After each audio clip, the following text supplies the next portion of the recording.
Croeso, welcome to Britain's Hidden History.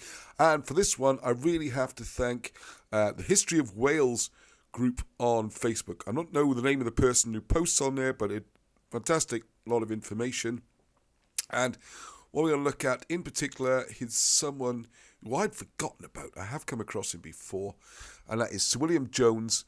And this is the writing from the group, by the way, philologist of Welsh parentage, the study of languages, who is credited with discovering the connection amongst the Indo-European group of languages. His father, also William Jones, was the mathematician credited with introducing the use of the symbol pi.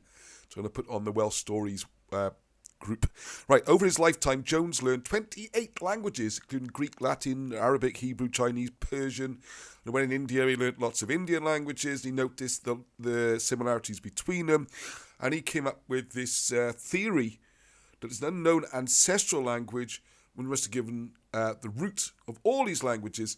And this is so important because this ties in with the migrations. How do the languages move? How do you have a language in Wales that comes from the Middle East? Because their origins is probably Assyria or Syria or somewhere in, southern, Western Asia, if there's such a term.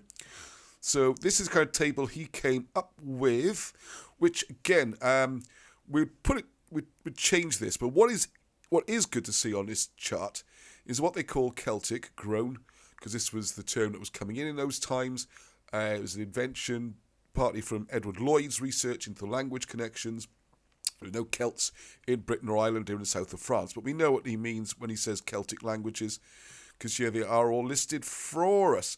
Now, the key thing here with the Gaelic languages, Breton, Welsh, Cornish, these three are the closest related, okay? And they do not come via Latin or something like that. They're not derived from Latin or any other language. They have their own direct link with the ancient one. And what I don't think Jones moved on to show more about is, which is strange because that list of 28 languages, I'm sure Welsh must have been on there somewhere. I mean, he did have Welsh parents. It seems strange he didn't speak Welsh. I'm sure he did. But anyway, so when you say Celtic, it could be code for Cymraeg, because you would know that if you mention Welsh language, you can't get published or recognised. Because with Wales being where it is on the edge of Europe and never really having been invaded or the language being changed, it's what Alan Wilson calls a living fossil of the ancient language. It's the closest, it's the least changed from the original, which is why we can go back and use Welsh to read Etruscan, Phrygian, and as you know from my book, from Wilson and Blackett's work, ancient Egyptian hieroglyphs, is because you can trace it back this way. Now, the curious thing that was pointed out in the person who copied over to Britain's Hidden History was if you look at where the language is, we got this all fits in with the migrations. We got the roots here, and then the language comes across. These are all the language influenced. But if you then dug further into it, you'll find that the closest linked languages, these British languages here, the Welsh, the Cornish, the Manx, link most closely with what you find over here, which ties in with the links.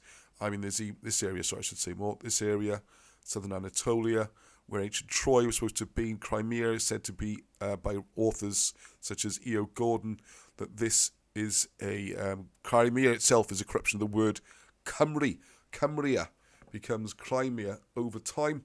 Now, I just want to do a quick thing on what good old Wikipedia says about this. I just click my buttons around. Here we go. So you can see early life. He's from Anglesey in Wales. There you go. His father introduced pi. He was Welsh. He was a linguistic prodigy. He was a brilliant language person. He could speak all these languages by the time he was like 8 or something. I don't know. He's mad. And then his other languages. Now, what also happened, because he went to India, he had a posting in India, which is really important, because as it says here, European visitors to India became aware of similarities between Indian and European languages. So how could that be? Did Indians come to Britain or Britons to India? Well, let's look. And as early as 1653, the Dutch scholar Marcus Zurius van Boxhorn had published a proposal for a proto-language. He called it Scythian, which is the Germanic Romance, Greek, Baltic, Slavic, Celtic, and Iranian languages. So this stuff is not new by Wilson and Blackett. It's not like they just pulled it out of their butts in the 1980s. It goes back to the 1650s, this line of research. It was huge in the 19th century, right up until the point where an academic group or committee was put together from scholars of Oxford and Cambridge to really look into this and how Cymraeg, the Welsh language, could be used to read Egyptian hieroglyphs. Because the rest of Europe was already talking about it. It was big news. And the can got kicked along the road until 1914. And of course, the catastrophe of World War I came along and it got quietly forgotten. But this stuff never really went away, just got forgotten, and World War I just never happened again, which is why we're bringing it back up.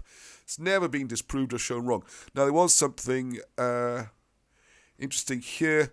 Now, what he did have, where he was controversial, and this is why, for political reasons, why this can't be discussed today. He proposed the concept of an Aryan invasion, white people going into the Indian subcontinent and bringing language and writing and things like that with them. It's a very popular subject for a while, but of course it's just politically unacceptable. So you can't really go with that. So there you go. It's a bigger subject to look into, but bear this in mind. It's not a new fad. It's been around a long time, this tracing of the language connections. And as Michelle Evans on her Popty Ping channel pointed out to me, Buddha, for example, Bwydda in Welsh is the good life. Bwydda. Perfect. That's the name for the Buddha. So what's the Buddha Welsh? Being a bit flippant there, but till the next time, anyway, hope you get you thinking and realising this is not just something that's popped up from nowhere. It's not revisionist. It's the old history we're exploring. Okay, so till the next time, peace. It's in Welsh. Heddwch.